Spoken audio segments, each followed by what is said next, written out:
Okay, first I'd like to say thank you for making it to the final session. It's been an honor being here. I'd like to thank Mona and the organizers for asking me to present my dear friend's session, Amro Ali. I first met Amro 3 years ago. It was in one of the Save Alex protests. For those of you who aren't familiar, Save Alex is a group, initiative, that works on preserving architectural heritage. And from then on, we became friends. And he's also the founder of the Alexandria group Scholars on Facebook, which I'm co-admin along with 3 other colleagues. In fact, today, one of our colleagues are present, Khulud on the front row. Khulud, raise your hands. Okay. Amro first became well-known after he published his piece on Khalid Said, who happens to be his neighbor, in 2012. He went on to publish a series of articles covering the Alexandria social movements, such as activism, street art, elite power plays, and more. One of my favorite articles is Son of Beaches, pun intended, which talks about how Alexandria's ideological battles help shape Egypt. He also writes for Mada Masr, Tahrir Institute for Middle East Policy, Guardian, Open Democracy, Atlantic Council, and more. Amro is also in his final year of his PhD, which he's doing in University of Sydney, Australia. His research examines Alexandria as a political laboratory in how a revolution is sustained in times of straight crackdowns and counter-revolution. He uses the framework of Hannah Arendt, among other authors, to understand the concept of beginnings and action in the context of Egypt's revolutionary trajectory. Amro, unlike myself and several others, are strong proponents, you would say, of decentralization to sort of pushing the Alexandrian civic narrative beyond the capital to sort of counter the heavy concentration on Cairo, if you will. We've decided that we were going to dedicate this session to the memory of Shayma al-Sabbagh. And we've also decided that we're going to dedicate it to all the unknown political prisoners, freedom fighters, who we don't get to hear their story. So without further ado, I present to you Amro Ali.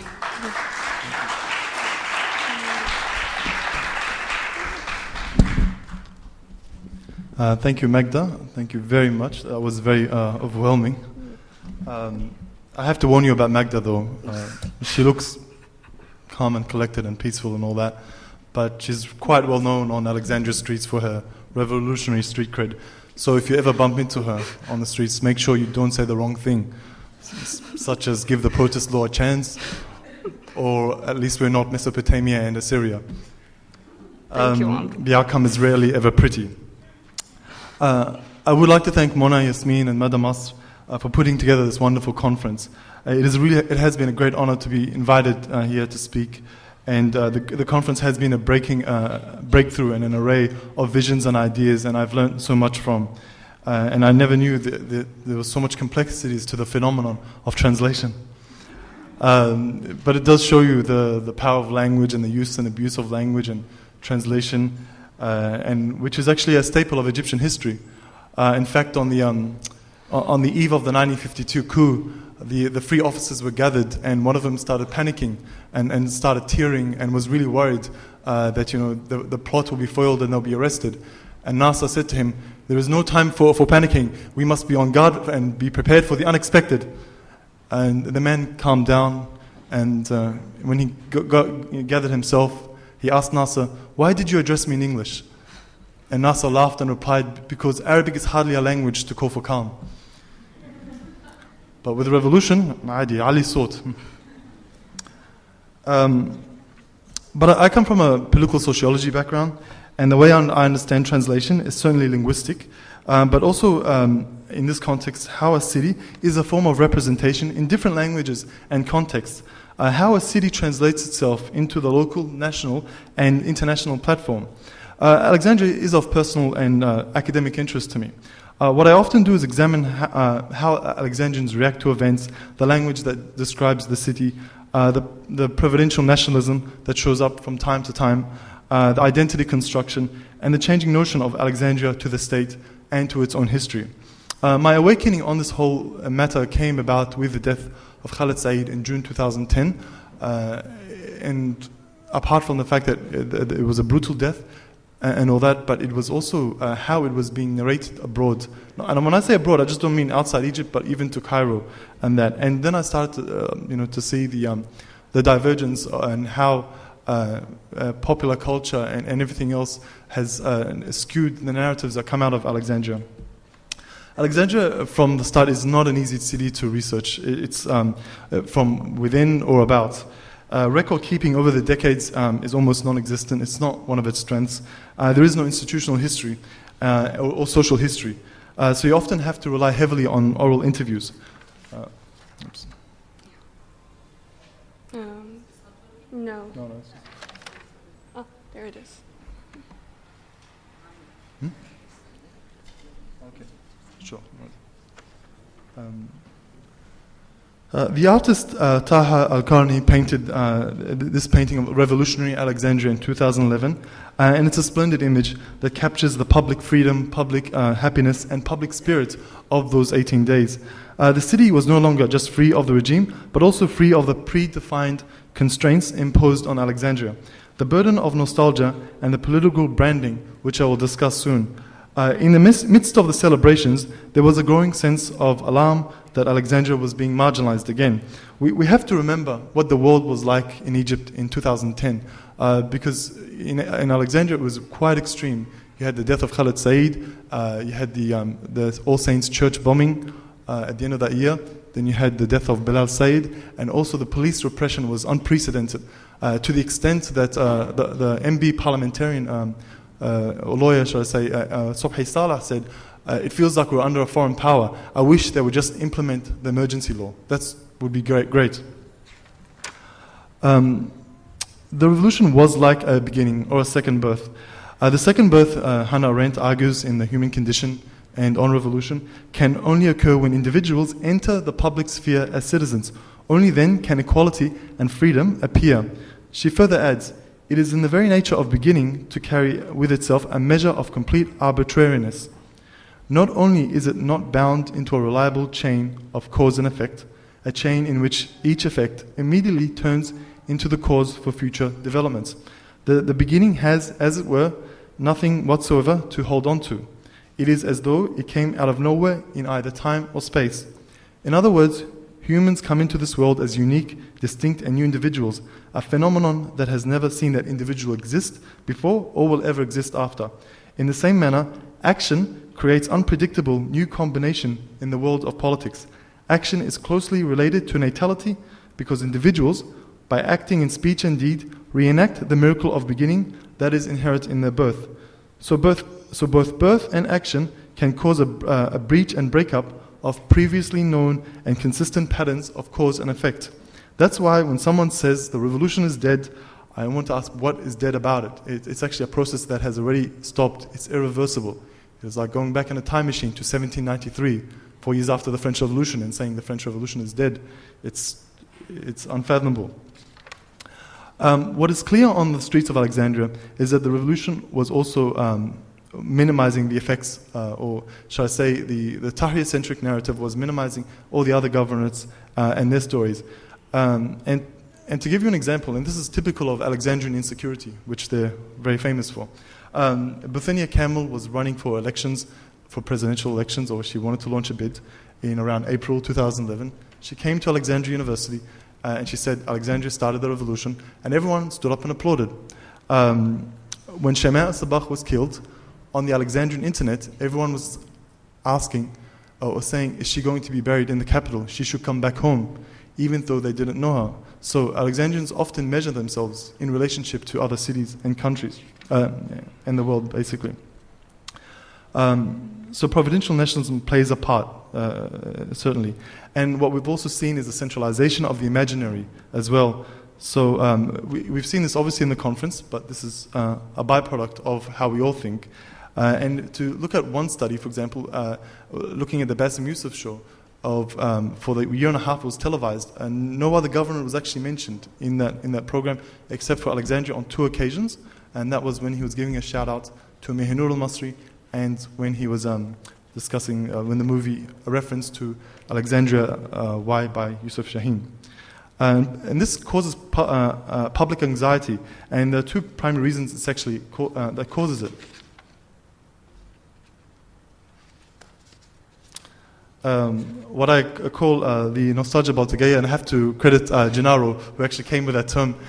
This is actually a very problematic issue for the city, where Alexandria is judged according to its history, either ancient or cosmopolitan.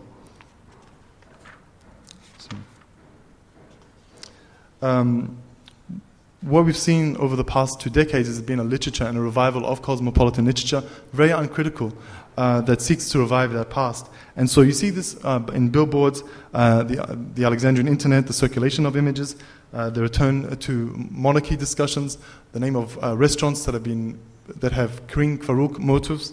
And it seems to me it's a matter that torments the visitors more than the residents.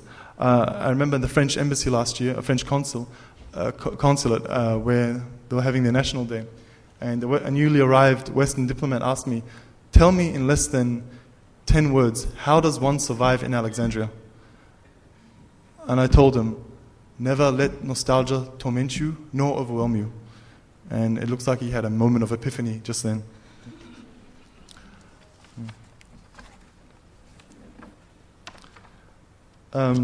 The other issue is politically branding Alexandria.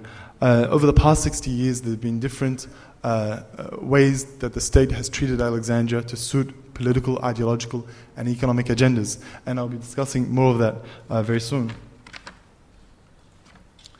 I don't know if you've read this article. It came out in December, The Lighthouse, Dems, and Foreign Policy. Did you read this, anyone? Yeah. I'm quoted in this article, and so is Magda, as Magda was the translator. Unfortunately. We all make mistakes. What happened in this article is that basically it falls back into the binary of cosmopolitanism versus Salafism, and he cites me as saying that I wanted a return to ancient Alexandria. That wasn't exactly what I said. But I don't think he was insincere, because he was, for that 3-hour interview at the restaurant called, appropriately enough, the Imperial, he was reading too much into it. And so, alarm bells start ringing when someone mentions Lawrence Durrell and Gaddafi and et cetera, et cetera. I mean, these are great figures, don't get me wrong. But there was a certain context it was being mentioned in. He even says to me, he quotes me as saying, for example, where I say the current Egyptian president is no Ptolemy the First. I actually did say that, but it was actually a part of a broader discussion of comparing the Alexandrian trajectory. So the point I was pushing, for example, was that I wish for Alexandria's philosophical traditions that is historically associated with to be revived and to take precedence over the security mindset in the public sphere. Somehow that became Cleopatra and ancient Alexandria to him and everything else.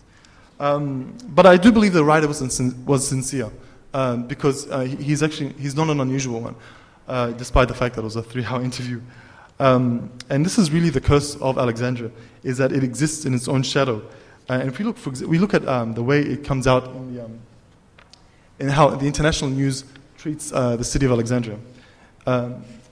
These are the titles that news articles give it. Former cosmopolitan city. Once known as the Pearl of the Mediterranean, a city of faded grandeur, shadow of its former self, once glorious city. I mean, you can make the same cases for Cairo, but it won't happen. And that's because Alexandria exists in the imagination. It's a very powerful effect. The political descriptions that it's given, the Islamist bastion, that was That's still used. Revolutionary Alexandria was used for a while, especially after the revolution, Khaled Said, but especially after Hamdin Sabahi had won Alexandria. But I don't see it as much anymore, used that often. The other strange thing about the way the city is treated in the international press is that it's always given geographical qualifiers. For a city you think would sell itself. So Egypt's the second largest city, coastal city, northern city, port city, plays second fiddle to Cairo. You don't see this. You don't see the port city of Naples. You just see Naples. You don't see the northern city of Edinburgh. You just see Edinburgh. The same thing with coastal city of Boston. You can keep going on, but it just shows you how far it has fallen off the international radar. And then the other interesting trend that I often see in news reporting on Alexandria is placing unrelated historical references in an article that has nothing to do with the topic is about. So, for example, you could have an article that talks about a building collapse in Alexandria, and it'll say the city of Alexandria, the city of Cleopatra, for example. Or there could be Islamist violence, and then it makes a reference to the burning of the ancient library. Or, you're supposed to put the link together. The other problem is that modern Alexandria does not exist almost is non-existent in bookstores. It's very scarce, either in Arabic or in English, and it's still limited to cosmopolitanism, ancient Alexandria, and Greco-Roman discoveries. There have been advances in terms of novels, such as Ibrahim Abdel-Magid and Edward al-Kharat, but that generally is still minute. And the academic structure in Alexandria has an elite that controls who rises to the top, etc. They have a monopoly over research. So sharing and collaboration is a problematic and top-down. And PhD dissertations rarely make it to books and journal articles in that city. So what all this does is start skewing the indigenous narratives that could be coming out of the city that don't. The other issue of Alexandria's relationship to Egypt, and this leads to political branding and soft power, the Egyptian state has historically viewed Alexandria as the Trojan horse city, because this is the city where diseases come through, invasions, riots and revolutions often have their starting point there. Strangely enough, for a city that's often credited with being a trendsetter, little research goes into it, not for Alexandria's sake, but for what role it plays in the Egyptian state. There are explanations of why Alexandria is able to move the trajectory of Egyptian politics. One explanation is centralization and nurturing of an oppositional city. The other is positive connotations of beach, summer, escapism, and the popular arts. There's also more coherent but very skewed narratives that come out of Alexandria. It's a linear city, and with low transportation costs, so that enables a rapid movement of ideas and actors. And there's a stronger sense of city identity, so it's not unusual to see Nubians moving to Alexandria and adopting immediately the Alexandrian citizenship identity. And this makes it of interest to the Cairo elites and the security establishment. And just briefly, these are the periods that Alexandria is often divided into: the Second Golden Age, and then where there was a rough power-sharing arrangement between Cairo and the summer capital of Alexandria. There was relatively more freedom in Alexandria pre-1952 to criticize the regime, and it has been the trendsetter. It is the first feminist newspaper came out there, first film shot, first train station, first statue in the Muslim world, etc., etc. And the businessmen competed in the beautification of the public space more so than what came out of King Farouk's treasury. And we see in that period also the resurrection of the ancient cultural imaginary, where Muhammad Ali was compared to Alexander the Great, and the rise of museums in that era, and so forth. In the domain of contested cities, we also see Cairo hostility grows after 1882, where Alexandria gets that reputation as a Trojan horse city and becomes on the opposition end of the nationalist discourse. Ibn Khaldun once said, the life of a dynasty is the life of its city, and this is when we start to see the waning of Alexandria. Philip Mansell makes the case that there was after 1952, there was a contested city battle between Alexandria and Cairo, between the elites. To quote him, in 1952, Alexandria itself was deposed as well as the king. The coup expressed one of those hidden contests of cities which can drive events as much as class or international wars. In 1952, the coup was Cairo's revenge on Alexandria. The presence in Alexandria of the king and the ministers facilitated the success of the coup in Cairo. The tanks as well as the orders for the coup came from Cairo. So we see the ministers are made to return, and the idea of a summer capital was ended. And so the long road from 1882 came to a head, and Alexandria started to represent an oppositional struggle over the years. It would be, later on, it would be left-wing militancy, then Islamist struggles after the 70s. Then Alexandria's real problems begin there, because in an era of anti-colonial struggles and pan-Arabism, Alexandria did not have much to contribute because of its heritage and its association with Western Greco heritage. Also, cultural funding was diverted to Pharaonic and Arab heritage, where Greco-Roman missed out. And then the flight of foreign communities caused a severe disruption in Alexandria's urban fabric. So the political branding comes into full force, by now de-emphasizing whatever remained before and of its history, and emphasizing Arab history. Although no Alexandrian would deny their Arab heritage, but NASA just had to make sure. So these statues are still around today, and they were placed in the 1960s. And a committee was even set up to write a publication on the achievements of Alexandria under Arab rule. It's actually a well-researched publication, even if it's under the state, but it says a lot when the state has to drive such academic initiatives in the 60s. And so you have the Arab statues, and this Said Darwish, the Arabian music composer. And so we come to the era of Sadat's Alexandria. And Alexandria becomes indicative of Sadat's changing politics, moving from left to right and courting the West.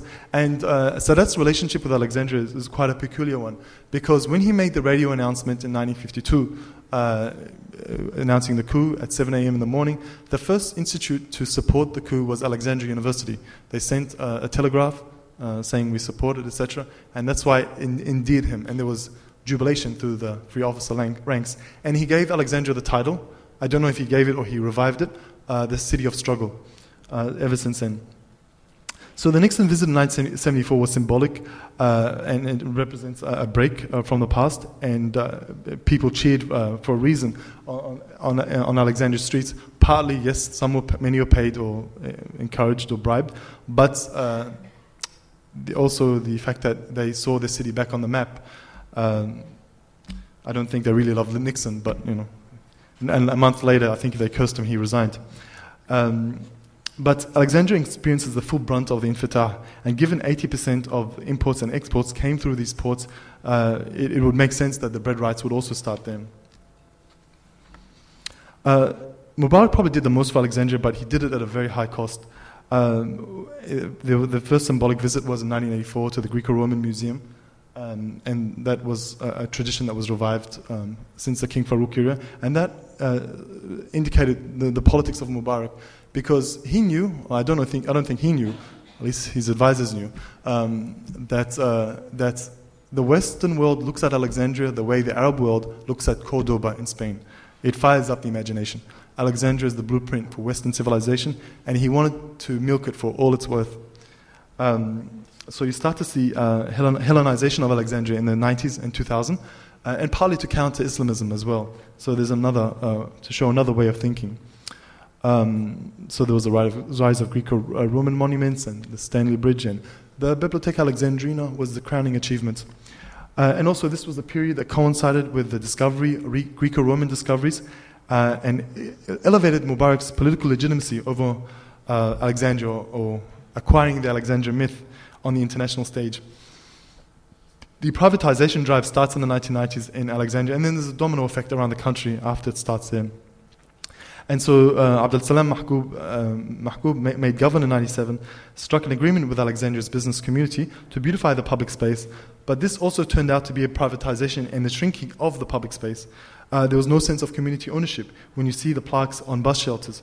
So Alexandria was beautified but lost a lot of its beaches. And there was also this business concept called mirrors, where you beautify strategic parts of the Corniche, but it actually, if you walk a few meters into any area, it's very ugly. But it was actually done in a way so when a head of state or official visits, they're only taken on the corniche, taken to the library or San Stefano or whatever. And so this is why they'll report that Alexandria is so beautiful, etc., etc. But the anti-Mubarak streak had grown, and by the 2005 elections, the Alexandrians voted him out. Well, in whatever capacity that means. But also, there was a spread of monarchy mania, the films, billboards, restaurant names. In fact, a friend of mine, Rodwell Baruni, an academic at Alexandria University, although she's not there at the moment, said that one of the thinking in the elites of the 90s was to revive the Farouk era, King Farouk era, to make Alexandrians feel that elites are a good thing to have. That, look at how elites are. But what the public started doing is comparing how bad this one is compared to the old one. At least they saw cultural elites compared to parasitical elites. So these are marking points. What we see, Alexandria revolves through that era, and so through the past 60 years. Why I chose 67 is it's very significant. It coincides with the publication of Naguib Mahfouz's Miramar and the 1967 war.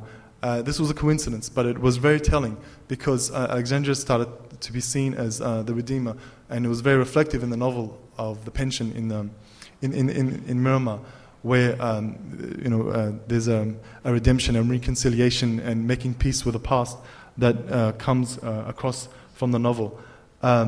The 84 one because of that visit as Redeemer that Mubarak chooses. Universalism are buzzwords that were taking place about Alexandria, with UNESCO choosing Alexandria for the Biblioteca project. So there were a lot of buzzwords thrown around in the 80s and 90s why Alexandria should be used as a model city. But this didn't mean anything. It didn't help the city. Like it didn't decentralize or anything. But all this was for international consumption.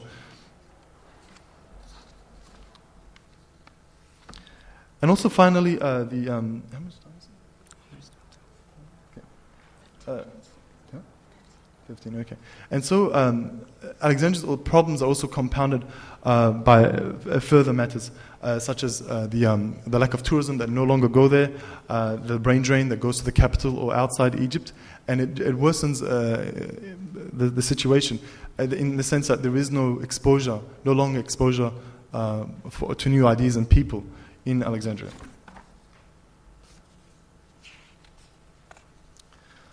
So how do we reconcile or fix these problems? I'm going to show you various initiatives that we work on.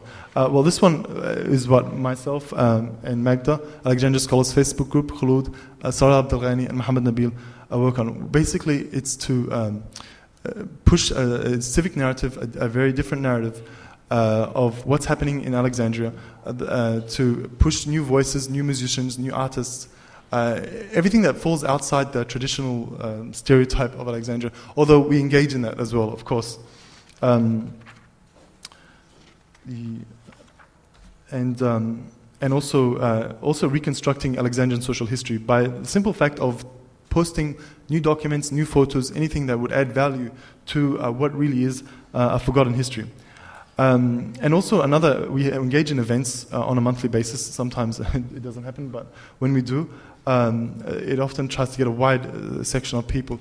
One thing I often that fascinates me is when I see engineering students come to the events and they come with us to an arts event or a theater play, and it's something that they've never experienced before, and the facial expression is phenomenal.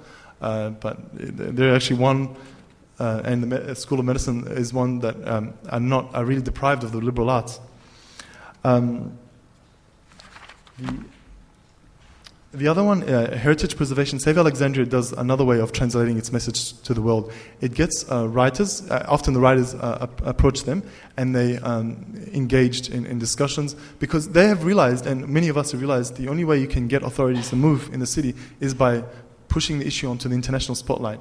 That form of humiliation really starts to get them talking, especially if it's just an article in Open Democracy. The other one is cross-cultural cooperation. You have Muhammad Gohar's urban sketches. It documents the urban heritage of Alexandria and what's being lost in Alexandria. And he does this also, although it's his initiative, it's purely his initiative, but he does get foreign nationals to work on him, to cooperate and to have some exposures to the urban happenings around the city. The other project, and I have to use the internet for this. The other one is Alexandria Streets project. I will read you an interview that I had with Julia Tick and Berit Schuk, the two German nationals who launched this brilliant project. And it's an example of a map that tries to document the voices of different various of Alexandrians. So I'll just read you this. We would rather say the Alexandrian Streets project grew out of an urgency. When each of us visited Alexandria between 2008 and 2010, we both observed that the actual situation of Alexandria and Alexandrians had very little to do with the city's literary myth, and that a lot of stories were circulating among the people that reconnected people to places and vice versa, with an almost transformative effect on the city's identity.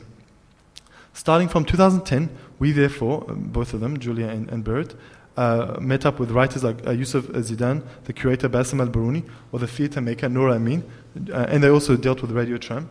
A musician Mohammed Hosni, social activists, residents in the popular neighborhoods in the east of Alexandria, began to collect stories that would allow to present Alexandria differently from the perspective of people who work and live there today. So I'll give you one clip, for example, and it's actually divided into past, present, and future. This one is Mahinur al-Masri, and I'll just give you, but there's various voices in this. الشارع ده شكله هيبقى عامل ازاي كمان 10 سنين. What this street will look like in the future. لو الناس قدرت انها تقاوم اللي بيحصل في اسكندرية، الشارع ده هيبقى مبانيه زي ما هي بس بتتجدد بشكل افضل. اولا هيتغير اسمه بشكل حقيقي لشارع خالد سعيد، في يافطه محطوطه انه ده شارع خالد سعيد، بس ده مش بشكل رسمي. المنطقه دي هتبقى فيها شارع خالد سعيد، واتمنى انه يبقى فيها جداريات كبيره عليها صور كل الشهداء. If people managed to save Alexandria, it will look better than now, with old buildings being renovated. The street will then officially be named Khaled Said Street. It is already done by people.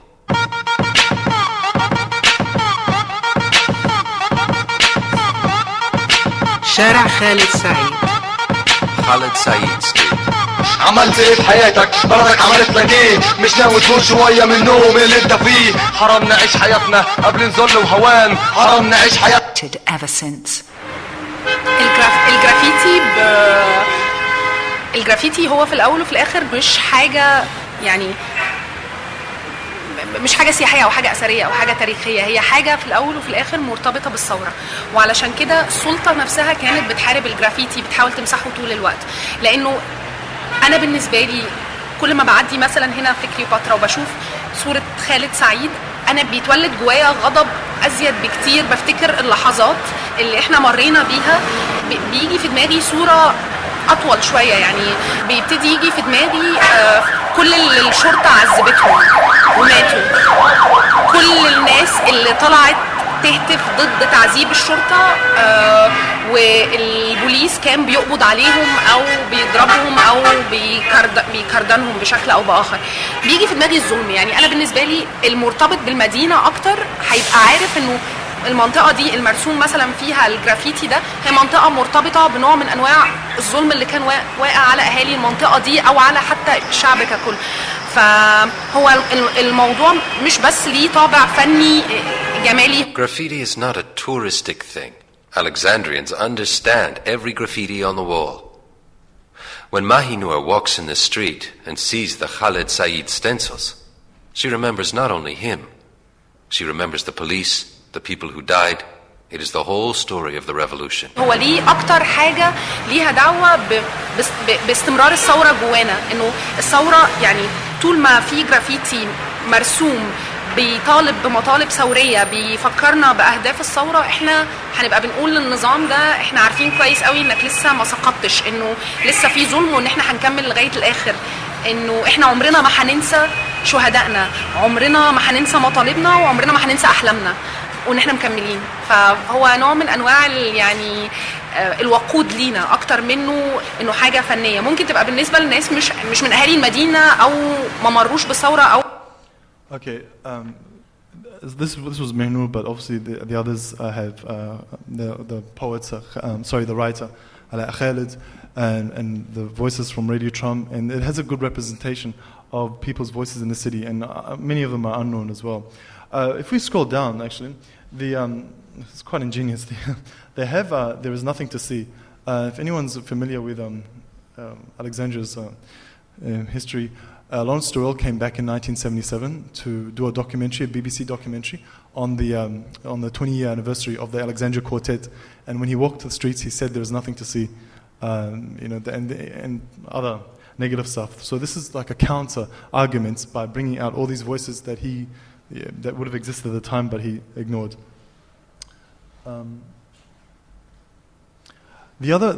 Also what we've seen as another form of translation is also the rise of Alexandrian street art.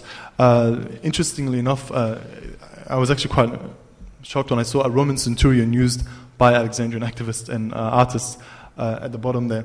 That doesn't mean they're associating with imperial measures or whatever, but they see that as an icon and they're acquiring it. Then also there was a rise, a lot of these, unfortunately, these graffiti have gone now, but a rise of placing Alexandria in relationship to either the world or to Egypt. So what you have in this mural, I think this is in Brahmeya, where you have Alexandria, and this is one interpretation that I've been given, that Alexandria brings the peace to the war in Cairo, that they're meeting halfway to build up the future. But it's very pan-Arabist, given the flags that are above it. This one really fascinated me. This is the Tahdeya, these are the Alexandria soccer ultras, that they started using these iconography and graffiti and associating themselves with the Ptolemaic era. So they call themselves the Alexander grandsons, Alexander the Great's grandsons. They literally translated that from Arabic. And also what appears to be an army on the right side, some sort of Macedonian army or something. The other form of countering political branding is to literally counter it, and so it wasn't unusual to see during the Muhammad Mahmud clashes to put the eye patch on the Greco-Roman statues and to put a flag and to put the sign that says Gad'an khalat aini. You've removed a good one. You've removed my eye. The other, also since 2011, what I've seen is also proliferation of Alexandrian icons, and so we've seen Radio Tram adopts the tram. Iskandariya Mishmariya. This one is a environmental one, which means roughly translates as Alexandria is no longer mine. And so it looks at environmental destruction, such as rubbish and floods. It's run by our friends Marianne Tedhom and Rania Joseph. But what's interesting, when I asked them, where did you get the idea of a mermaid? They said, our colleagues in Cairo told us we should use this one. And so it wasn't so much an initiative, and it really says something about how this all works, and it says a lot about the power relationship and understanding of Alexandria. I don't think of mermaids when I think of Alexandria, but although the movie Splash is a great movie from the 80s. So that's one thing.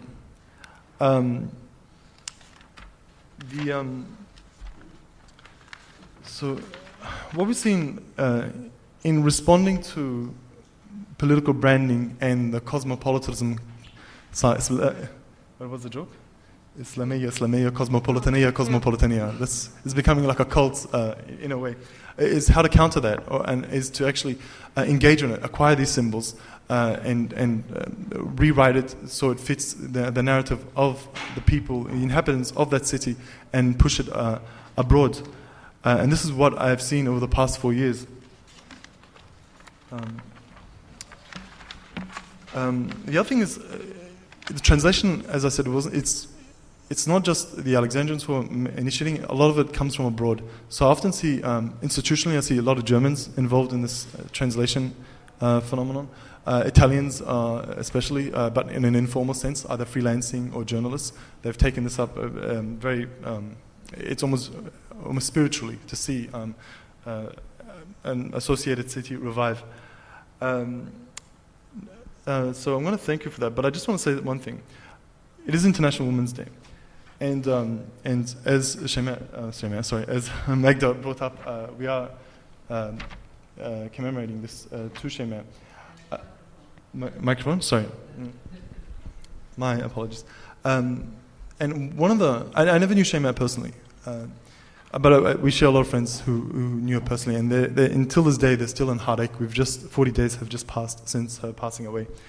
But what she did that was really great, and the legacy she left, is that she documented everything. She, on the popular culture, the dying traditions of the city and in the rural villages, she documented everything. And this is something that is really important and that we neglect, because Alexandria and Egypt, it is a space suspended between past and future. There really is no social history. There is no institutional history. I mean, people just don't have a clue of what has happened 10 years before that.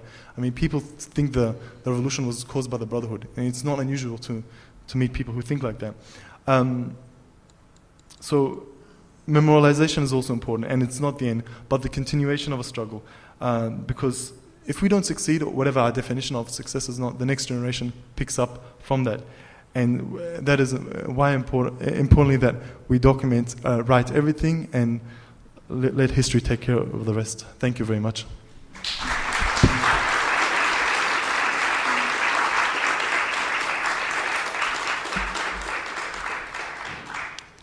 Thank you, Amro. We're going to open the questions now. Just try to keep them brief so we can get as much as we can. So questions? First row. Thanks, Amro. I'm going to keep this brief, but a couple of questions. And as a disclaimer, I speak from a Cairene perspective. No, that's okay. And sorry. And yes, in the collective unconscious, I suppose Alexandria is associated with some kind of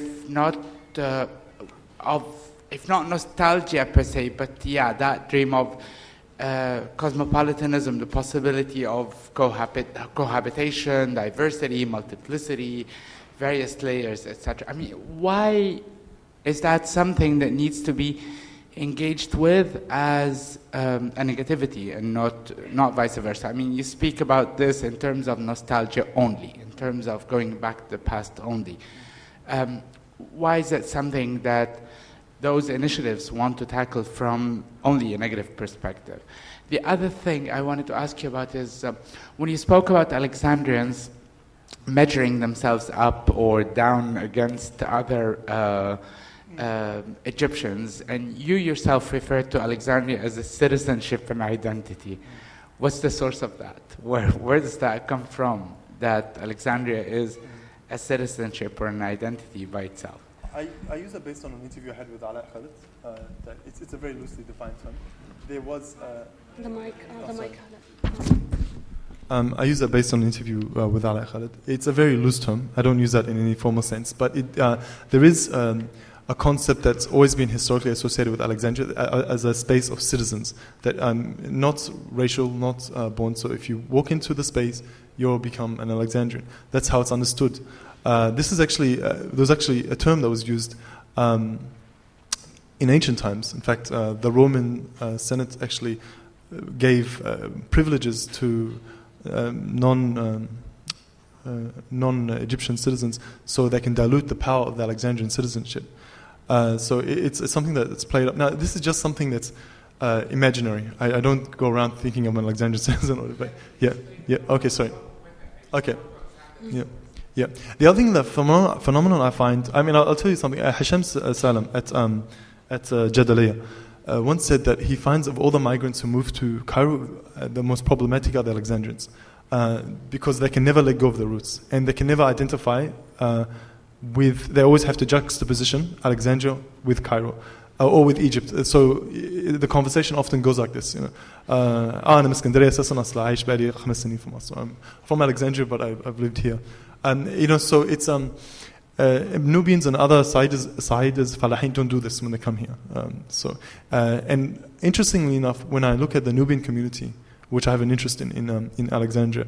The first generation identifies themselves with the new city. But there's very traditional. They love their roots and all that. But all that all-encompassing space that they perceive Alexandria to be. Yeah. I think the other question was. What about it was the? It's not negative. It's how it's used. Often, I mean, there are a lot of revisionist books. Khaled Fahmy and Hala Halim have written on this about that it's associated with racism and colonialism.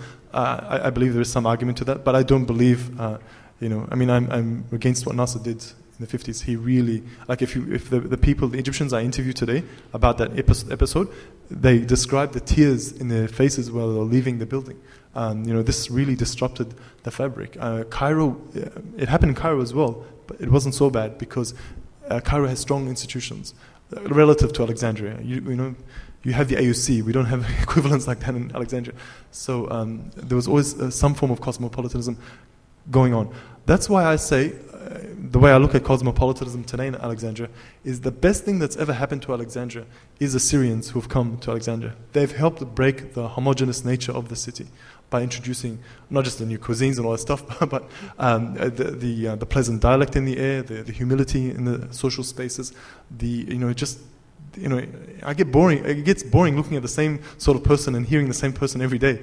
So this is really the best part of cosmopolitanism that's being revived, not the court system and all that stuff. Next, yeah. Over there.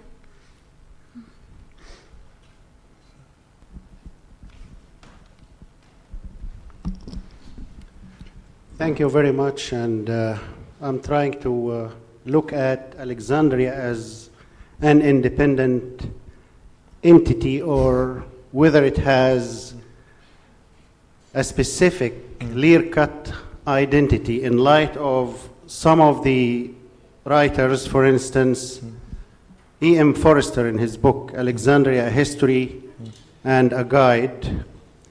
He was delineating the boundaries of the city and speaking factually about it. At a time when Lawrence Durrell, a contemporary of, and probably a friend of Forrester, in his Alexandria Quartet, he depicted it very negatively as the hub of prostitution, of killing, of cheating, and even the weather was bad, nothing was good. And at the very beginning, at the front page of Alexandria Quartet, he said only the city is real, as if nothing else is real. Alexandria has, or had at the time, a very big absorptive capacity. It managed. I'm sorry to interrupt. Please keep the mobile phone switched off. Thank you. Go on. Okay. It combined different nationalities, different languages, and even some people described it as a Greek city on an Egyptian land. I want you to elaborate on the identity and the character of Alexandria right now and in the near future. What is your perception or perspective about it? Thank you. Perspective of where it stands in relation to its history, or just the situation today? Yes, history. Okay, if you look at, the most obvious threat to its history, or to Alexandria, is the destruction of urban heritage. This is a big problem, and we're trying to save that. Often some people tell us, like, I thought you don't like Lawrence Durrell. I never said that. I just, the whole point is that the man was quite Orientalist and all that, but still he's a great writer. I can't deny that part. So we need to save the memory of even those writers, even if we did not see eye to eye to them. Even the colonial heritage needs to be saved. The other problem, Alexandria is experiencing what Cairo has experienced a long time ago. The flight of the upper middle class that are moving to these confines on the end, these like Alex West and these Beverly Hills type, what I call prisons, to be honest. And this is really dangerous because it's taking away the responsibility to the public space. And they're actually quite responsible for all the problems that are happening. There's actually an elite magazine that's come out in Alexandria. It's called it came out last year. It's called See Through. It's called See Through Our Point of View.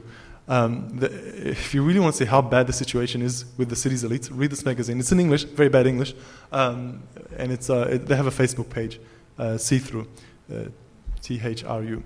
So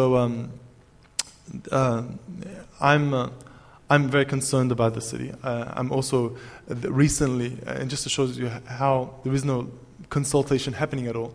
Recently there was the gate that leads to Alexandria. It was a Greco-Roman gate that was built in 2004, I think, and now it looks like a toilet roll, or a rolling pin. Exhauster, yeah, it looks like an exhauster.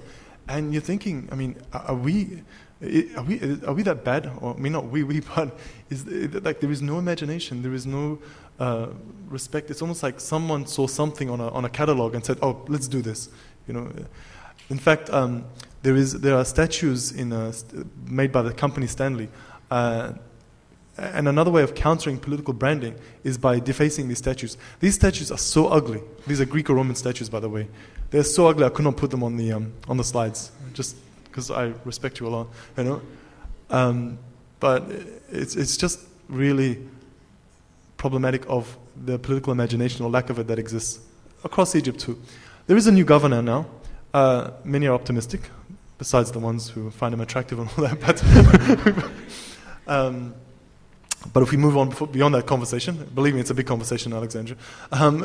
If we move beyond that, you know, I mean, he's a hardened capitalist. That's fine. I mean, he's not a military officer. I just want to see his policies. I don't know what he's going to do.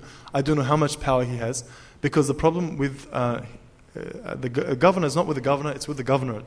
And it's the issue of centralization, because when the Alexandria government makes a decision and has to send it to Cairo, by the time it gets approval and comes back, the problem has gotten so bad that the budget allocated or whatever has been allocated is no longer appropriate enough.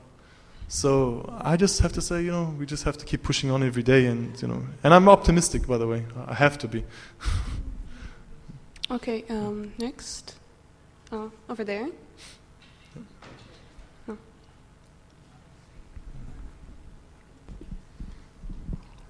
Thank you for your talk.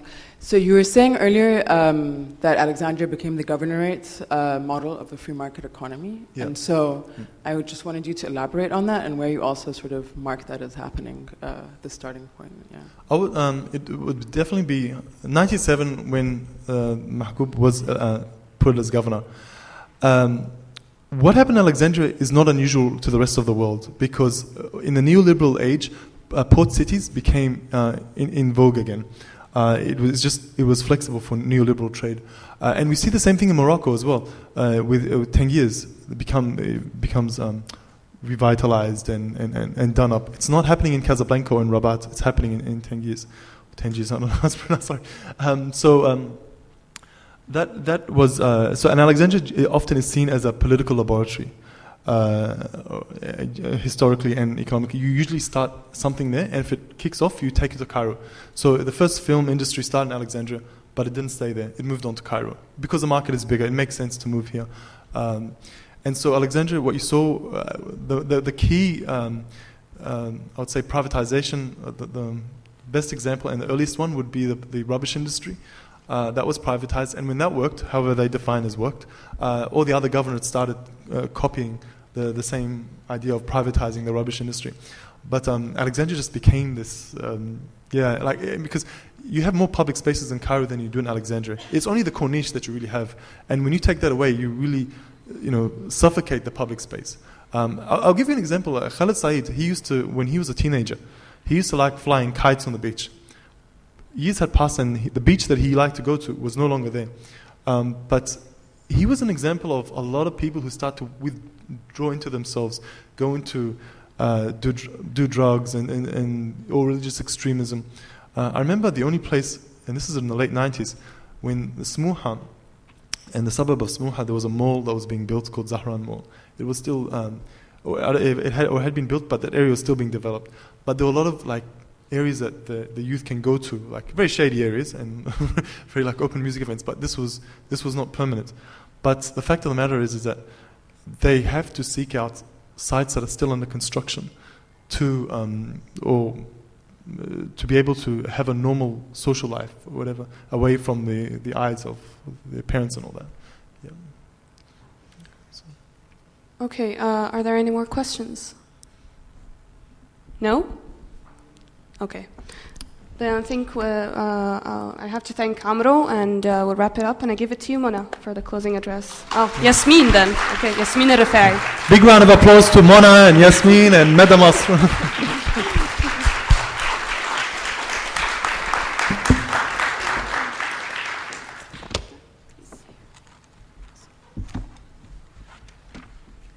Okay, so, hi.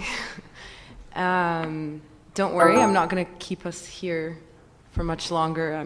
I know we're all eager to sort of leave this room and go out into the night. But I just feel like I want to say something about the significance of having a conference like this in Cairo now, a conference about language and translation and dissidence.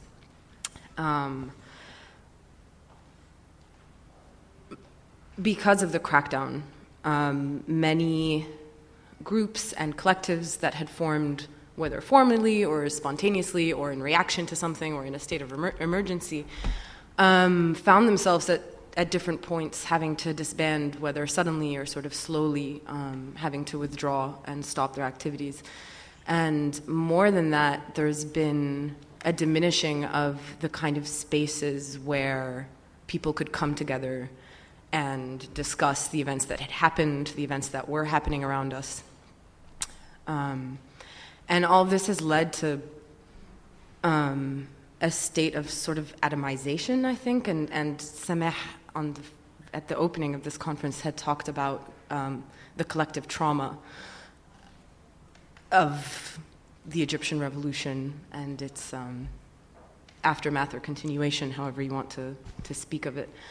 And a part of that collective trauma is actually that maybe doesn't get much discussion is how it's experienced in isolation a lot of the time because of this lack of space.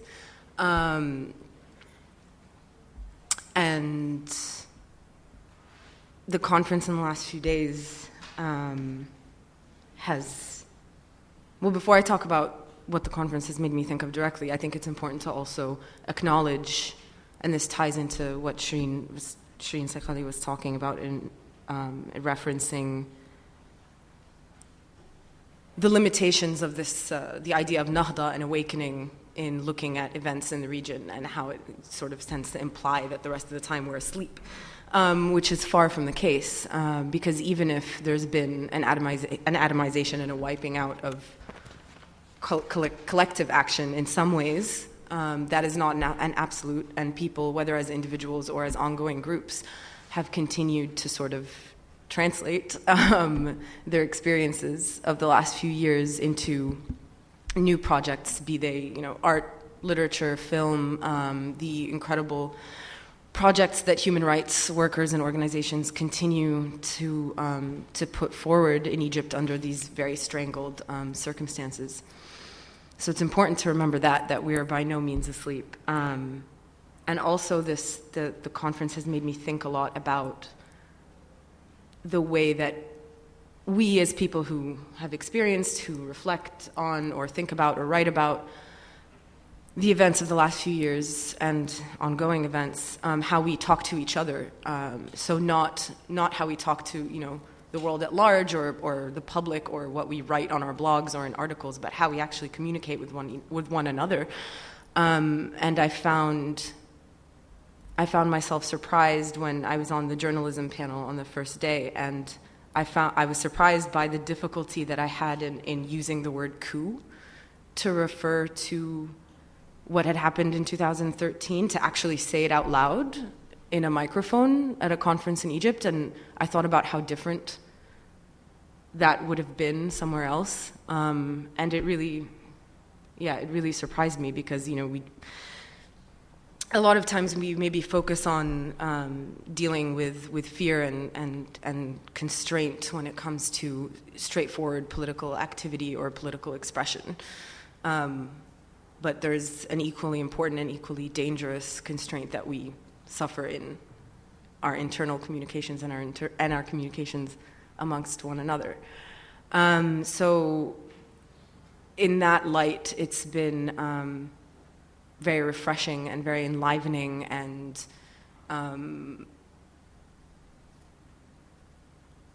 extremely thought-provoking to work on this conference and be a part of it and see it actually come to life.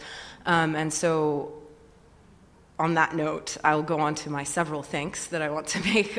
First of all, thanks to you guys for coming and for putting in your thought and your effort and your writing and your speaking abilities to making this such a rich 3 days. And thank you to the staff here at Robert who've been incredible at facilitating all of this logistically. And please give a round of applause to Dina Kafefi, who's sort of silently sitting in the back there.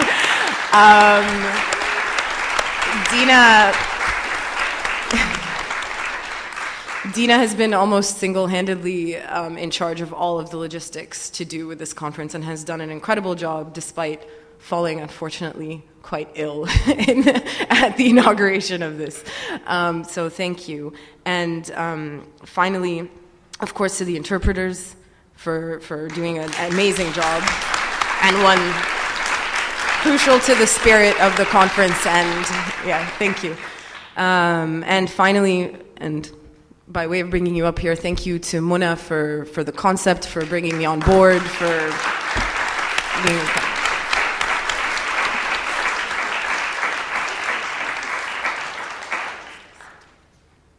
Just a very, very brief word.